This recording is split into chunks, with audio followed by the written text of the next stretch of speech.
શ્રીમદ ભાગવત સ્કંદ નવમો પાનો નંબર 375। શ્રી ગણેશાય નમઃ, શ્રી સરસ્વતી નમઃ, શ્રી ગુરુભ્યો નમઃ, શ્રી મહાપ્રભુજીને નમઃ, મારા ગુરુદેવ શ્રી વ્રજલાલ જીવનને નમઃ। ઓમ નમો ભગવતે વાસુદેવાય, શ્રી કૃષ્ણ શરણમ મમ। દુર્વાસાને પ્રેમથી જમાડી અમરીશે ક્ષમા માગી છે। સાચો વૈષ્ણવ પરદોષ જુએ નહીં, વારંવાર પોતાનો દોષ જુએ છે। દુર્વાસાએ ખૂબ વખાણ કર્યા, પણ અમરીશને કાંઈ અભિમાન થતું નથી। જીત મારી નથી, જીત ઈશ્વરની છે। જીત પોતાની માને તેની અવશ્ય હાર થાય છે। જરા વિચાર કરો, સુખદેવજીને આ રાજાઓની કથા કરવાની શું જરૂર હતી? પણ અમરીશ જેવા રાજા સુખદેવજીને પણ ગમે છે। ધન્ય છે અમરીશને, તે ઘરમાં રહીને સંન્યાસી જેવું જીવન ગાળે છે। હું તો વનમાં જઈને પછી સંન્યાસી જેવું જીવન ગાળું છું। સુખદેવજીને થયું, હું તો લંગોટી છોડીને સંન્યાસી થયો છું। આ અમરીશ રાણીઓ સાથે રાજમહેલમાં રહીને સંન્યાસી જેવો થયો છે। હું તો સર્વ છોડીને પ્રભુ પાછળ પડ્યો છું, ત્યારે અમરીશ ઘરમાં રહીને દ્વારકાધીશ પાછળ પડ્યો છે। એટલે મારા કરતાં અમરીશ શ્રેષ્ઠ છે, તેથી હું અમરીશની કથા કરું છું। જ્ઞાનથી ભગવાન પરતંત્ર થતા નથી, બંધાતા નથી। ભક્તિથી ભગવાન પરતંત્ર થાય છે। જ્ઞાની મહાત્માઓ બ્રહ્માનુભવ કરી શકે છે, પણ ભગવાનને પરતંત્ર બનાવી શકતા નથી, બાંધી શકતા નથી। ભક્તિ માં છે, જ્ઞાન અને વૈરાગ્ય બાળકો છે। જ્યાં શુદ્ધ ભક્તિ છે, ત્યાં જ્ઞાન વૈરાગ્ય દોડતા આવે છે। મનુ મહારાજને ત્યાં ઈશ્વકુ નામનો પુત્ર થયો। તે વંશમાં માધાતા થયો। માધાતા રાજાની 50 કન્યાઓનું લગ્ન સૌભરી ઋષિ સાથે થયું છે। આ સૌભરી ઋષિ તપશ્ચર્યા કરતા હતા, સિદ્ધ થયા હતા। તેથી લોકોની બહુ ભીડ થતી હતી। બહુ જનસંઘ એકત્ર થાય એટલે ભજનમાં ભંગ થાય છે। સૌભરીએ વિચાર્યું, ક્યાં જાઓ? છેવટે સૌભરી યમુનાજીની ધરામાં પ્રવેશી તપશ્ચર્યા કરે છે। એકવાર વિચાર આવ્યો, પરમાત્માની માયા મને શું અસર કરી શકવાની? ભગવાને માયા કરી। ઋષિએ માછલા અને માછલીનો પ્રસંગ જોયો। વારંવાર આ પ્રસંગ જોવાથી આંખમાં કામ આવ્યો। ઋષિને તેવું સુખ ભોગવવાની ઈચ્છા થઈ। તેથી 85 વર્ષની વયે મહારાજને લગ્ન કરવાનો વિચાર થયો। તેઓ માધાતા રાજા પાસે ગયા। રાજાએ વિચાર્યું, ઋષિને કન્યા આપું તો જે કન્યા આપીશ તે જીવનભર દુઃખી થશે, અને કન્યા ન આપું તો મહારાજ શાપ આપશે। રાજાએ ઋષિને કહ્યું, આપ રાજમહેલમાં પધારો, જે કન્યા આપને પસંદ કરશે તે તમને આપીશ। સાંભરી ઋષિને લગ્નની ભાવના જાગી છે। સિદ્ધ હતા, પોતાનું સ્વરૂપ બદલે છે। અતિ સુંદર સ્વરૂપ ધારણ કરી રાજમહેલમાં ગયા। ઋષિને પરણવા માટે 50 કન્યાઓમાં ઝઘડો થવા લાગ્યો। એટલે માધાતા રાજાએ 50 કન્યાઓના લગ્ન સૌભરી ઋષિ સાથે કર્યા। સૌભરી ભોગ ભોગવે છે, પરંતુ પાછળથી વિવેક બુદ્ધિ જાગૃત થઈ ઋષિને પસ્તાવો થયો, મેં આ શું કર્યું? સૌભરી ઋષિએ કહ્યું છે, હું તપસ્વી હતો તે વિલાસી બન્યો। માછલા માછલીનો પ્રસંગ જોવાથી મારી બુદ્ધિ બગડી। જેને સાધન કરવું છે, જેને આ જન્મમાં સાધ્યની પ્રાપ્તિ કરવી છે, તે કામસુખ ભોગવનારના સંગનો ત્યાગ કરે। કામસુખ ભોગવનારનો સંગ એ જ કુસંગ, સ્ત્રી સંગીનો સંગ એ જ કુસંગ। આ સ્ત્રી પુરુષની નિંદા નથી, આ કામની નિંદા છે। આ થઈ સંગના રંગની કથા। માટે જેને મોક્ષની ઈચ્છા હોય તેણે મૈથુન ધર્મી સ્ત્રી પુરુષનો સંગ કરનારનો સંગ સર્વથા ત્યજી દેવો। મુમુક્ષુઃ મિથુન વૃત્તિનામ સર ત્યજેત। સાધકે સ્ત્રી તેમજ સ્ત્રીનો સંગ કરનારનો સંગ પણ ન કરવો। સૌભરી ઋષિએ જગતને બોધ આપ્યો છે કે કામી અને વિલાસી માનવો વચ્ચે રહી બ્રહ્મજ્ઞાની થવું કઠણ છે। માનવો વચ્ચે રહી માનવી થવું સહેલું છે। સત્સંગ ન મળે તો કાંઈ નહીં, પણ કામીનો સંગ ન કરો। તે પછી સગર નામનો ચક્રવર્તી સમ્રાટ રાજા થયો. તેણે યજ્ઞ કર્યો. યજ્ઞનો ઘોડો છોડવામાં આવ્યો. તે ઘોડો ઇન્દ્ર ચોરી ગયો. સાગરના પુત્રો ઘોડાની શોધમાં નીકળ્યા છે. કપિલ મુનિના આશ્રમમાં તેઓએ ઘોડો જોયો. તેઓને માન્યું કપિલ ઘોડાની ચોરી કરીને લઈ આવ્યા છે, આ ચોર છે, તેમને મારો. એમ કહેતા જ્યાં તેઓ દોડતા આવ્યા, કપિલ મુનિના તેજોગ્નિમાં બળીને ભસ્મ થઈ ગયા. સાગરનો પૌત્ર અંશુમાન તેમને શોધવા નીકળ્યો છે. તેમણે કપિલ ભગવાનની સ્તુતિ કરી. કપિલ મુનિએ કહ્યું, તમારા દાદાના યજ્ઞનો ઘોડો છે, તે લઈ જાઓ. અંશુમાને પૂછ્યું, મારા કાકાનો ઉદ્ધાર થાય તેવો ઉપાય બતાવો. કપિલ મુનિએ કહ્યું કે ગંગાજી પધારે તો ગંગાજળથી તેઓનો ઉદ્ધાર થાય, બીજો કોઈ ઉપાય નથી. ગંગાને લાવવા અંશુમાને તપ કર્યું. તેમના પુત્ર દિલીપે તપ કર્યું. દિલીપના પુત્ર ભગીરથે તપ કર્યું. 3-4 જન્મનું તપ એકત્ર થાય ત્યારે જ્ઞાન ગંગા એટલે જ્ઞાન મળે છે. 3 પુરુષોનું પુણ્ય ભેગું થયું ત્યારે ગંગાજી પ્રગટ થયા. ભગીરથ રાજાએ ભગવાન શંકરની પ્રાર્થના કરી. શિવજી ગંગાનો વેગ ઝીલવા તૈયાર થયા. શિવજી જટા ઉપર ગંગાજીને ઝીલે છે. શિવજીએ જટામાંથી ગંગાજીને બહાર જવાનો રસ્તો આપ્યો. અનેક દેશનો ઉદ્ધાર કરતા ગંગાજી પાતાળમાં પધાર્યા. ગંગાજીનો સ્પર્શ થવાથી રાખમાંથી દિવ્ય પુરુષો બહાર આવ્યા છે. સાગર પુત્રોને સદગતિ મળી. રાજા મર્યા પછી ગંગાજળના સ્પર્શથી મુક્તિ મળી તો જીવતા જે ગંગા પાન કરે તેને સદગતિ મળે તો તેમાં શું આશ્ચર્ય. જીવને શિવ થવું છે. જો તે જ્ઞાન ગંગાને માથે રાખે તો શિવ બને. ગંગા એ જ્ઞાનનું સ્વરૂપ છે. ભગીરથ રાજા લઈ આવ્યા એટલે ગંગાજીનું નામ પડ્યું ભાગીરથી. ગંગાજી નારાયણના ચરણમાંથી બહાર આવ્યા છે. નારાયણના ચરણમાં ગંગા છે. શિવજીને માથે ગંગા છે. આગળ ચાલતા એ જ વંશમાં ખટવાંગ નામનો રાજા થયો. ખટવાંગને દેવો તરફથી જાણવા મળ્યું કે 48 મિનિટ પછી મરણ આવવાનું છે. તેણે સર્વ છોડી મનને ભગવાનમાં જોડી દીધું. પરમાત્માનું ધ્યાન કરતાં તેણે શરીરનો ત્યાગ કર્યો. તેને સદગતિ મળી છે. આમ માત્ર 2 ઘડીમાં ખટવાંગે પોતાનું શ્રેય આત્મકલ્યાણ સાધી લીધું. ખટવાંગ પછી થયા દીર્ઘભાવ અને દીર્ઘભાવને ત્યાં થયા રઘુ. રઘુ મહાજ્ઞાની અને ઉદાર હતા. છેવટે તેમણે પહેરેલું ધોતિયું છોડી તેનો પણ ત્યાગ કર્યો. તેણે સરસ્વનો ત્યાગ કર્યો હતો. તેમની કીર્તિ વધી ગઈ. તેથી સૂર્યવંશનું નામ રઘુવંશ પડ્યું છે. રઘુ રાજાએ અનેક યજ્ઞો કર્યા છે. ભગવાનનો વંશ સંભાળે તેના વંશનો નાશ થતો નથી. રઘુને ત્યાં થયા અજ અને અજને ત્યાં થયા દશરથ. દશરથ રાજા અયોધ્યામાં રાજ કરતા હતા. પૂર્વજન્મમાં તેઓ બ્રાહ્મણ હતા. ગામ બહાર રણછોડરાયનું મંદિર.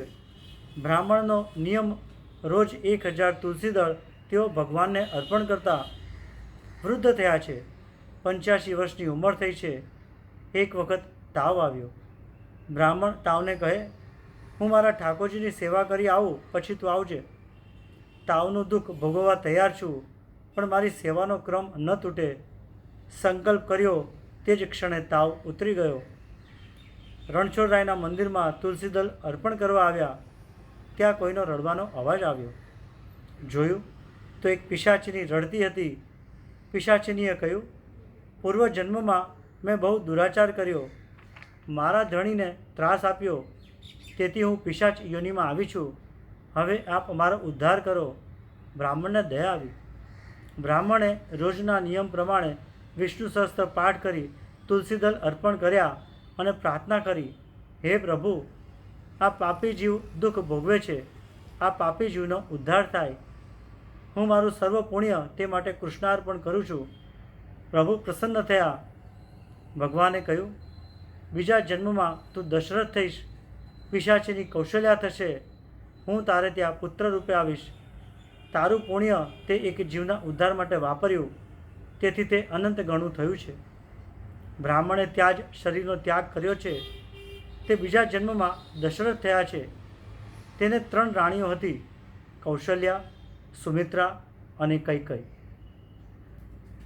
દશરથના ધર્મપત્ની કૌશલ્યા છે. સુમિત્રા કૈકેયી ભોગ પત્ની હતી, છતાં કોઈ સંતતિ ન હતી. દશરથ વશિષ્ઠ પાસે ગયા. વશિષ્ઠે કહ્યું, તું પુત્ર કાશષ્ઠી યજ્ઞ કર, તારે ત્યાં 4 પુત્રો થશે. યજ્ઞ કર્યો છે. અગ્નિદેવ ખીર લઈને યજ્ઞકુંડમાંથી બહાર આવ્યા છે. કહ્યું, આ પ્રસાદ તમારી રાણીઓને ખવડાવજો, આપને ત્યાં દિવ્ય બાળકો થશે.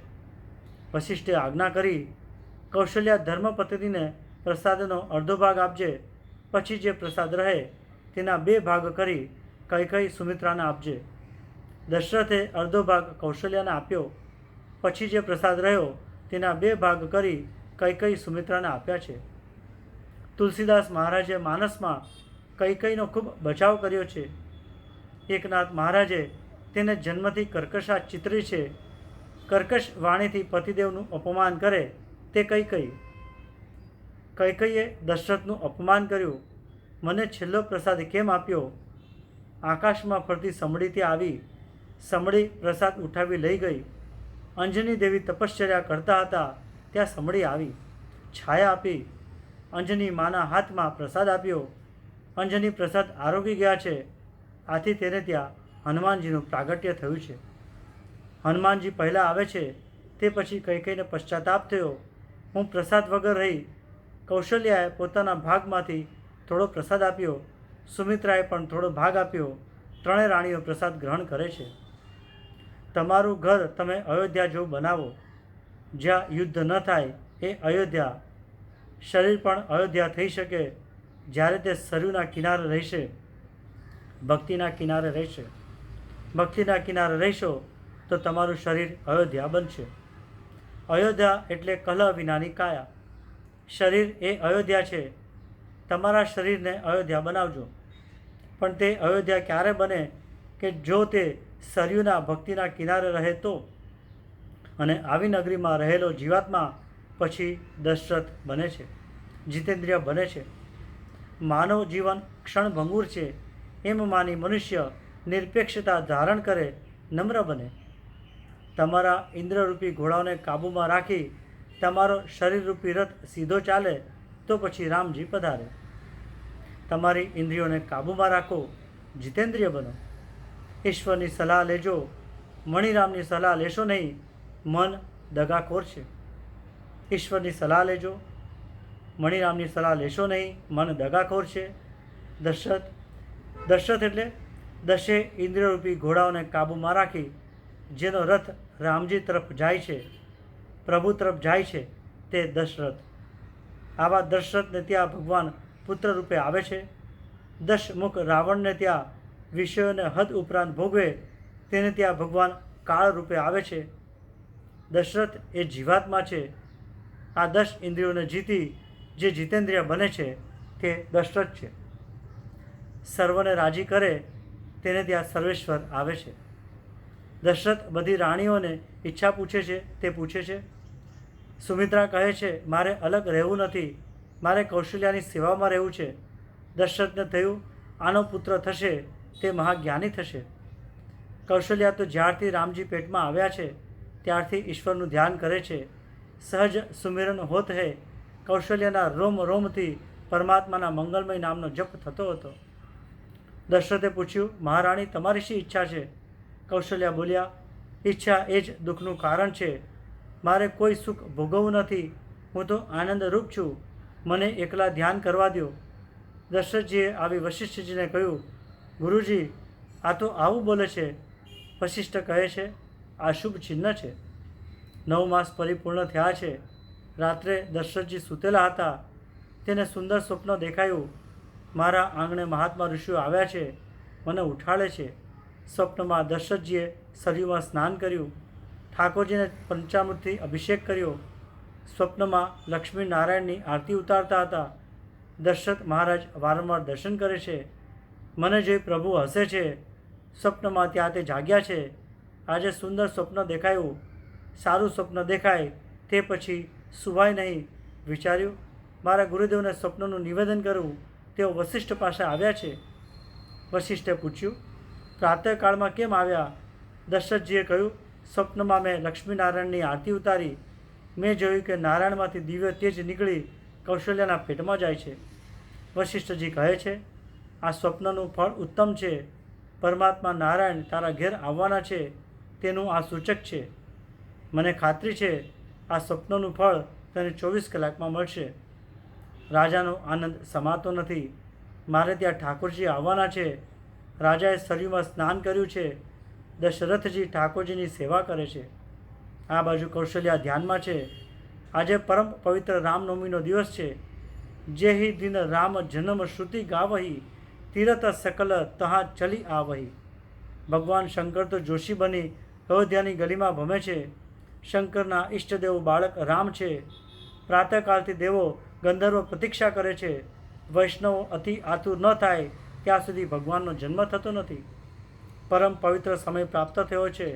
ચૈત્ર માસ શુક્લ પક્ષ નવમી તિથિ બપોરનો સમય અને ભય પ્રગટ કૃપાલા દીન દયાલા કૌશલ્યા હિતકારી હર્ષિત મહતારી સુરવી હારી અદ્ભુત રૂપ વિચારી લોચન અભિરામા તનુ ધન શ્યામા નિજ આયુધ ભુજચારી ભૂપન વનમાલા નદન વિશાલા શિવા સિંધુ ખારી કહ દુઃખ કર જાની અસ્તુતિ તોરી કોહી વિધિ કરો અનિતા માયા ગુણ જ્ઞાનાતીત અમાના વેદ પુરાણ અનંતા કરુણા સુખ સાગર સબ ગુણ સાગર જેહી ગાવહી શ્રુતિ સંતા સી મમ હિત લાગી જન અનુરાગી ભયો પ્રગત શ્રીકંતા.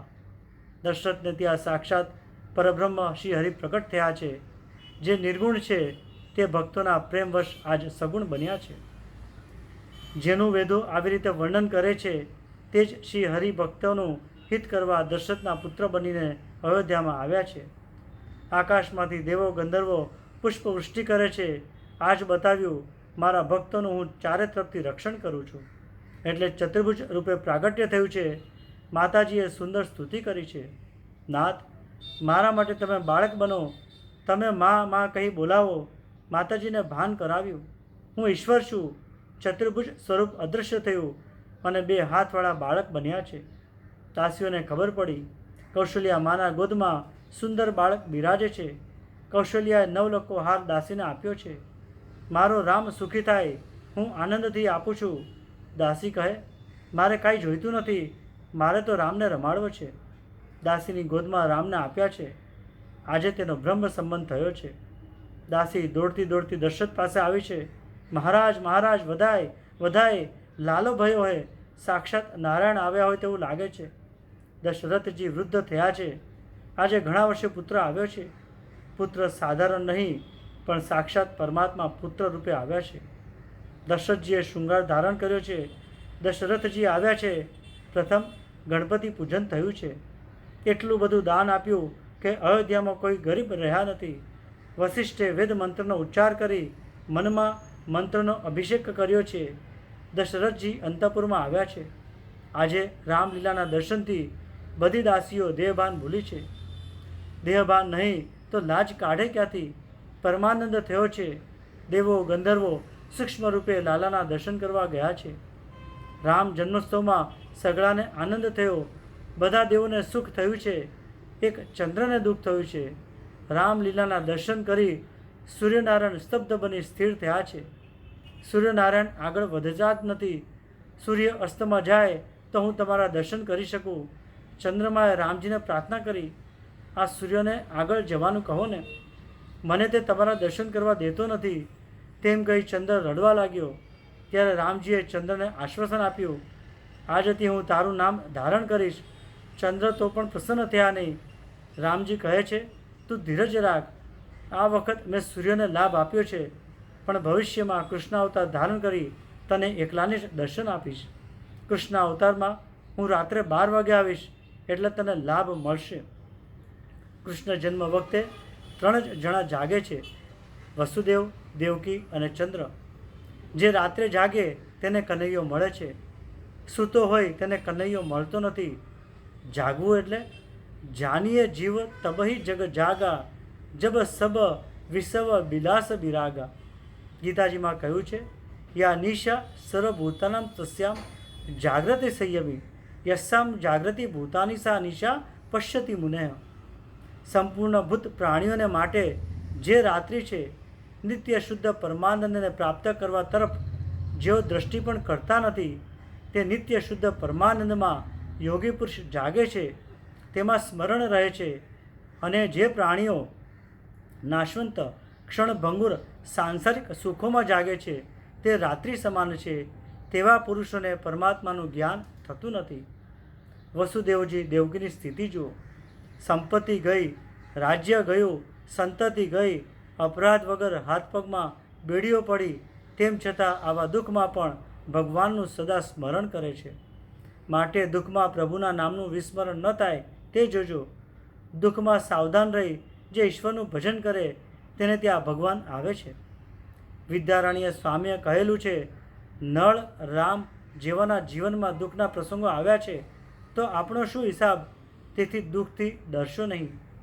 વિયોગમાં કથા થાય, સંયોગ થયો એટલે કથા બંધ. જીવને ઈશ્વરનો વિયોગ હોય ત્યાં સુધી કૃષ્ણ કથા, જીવ ઈશ્વરના મિલન પછી કથા કેવી?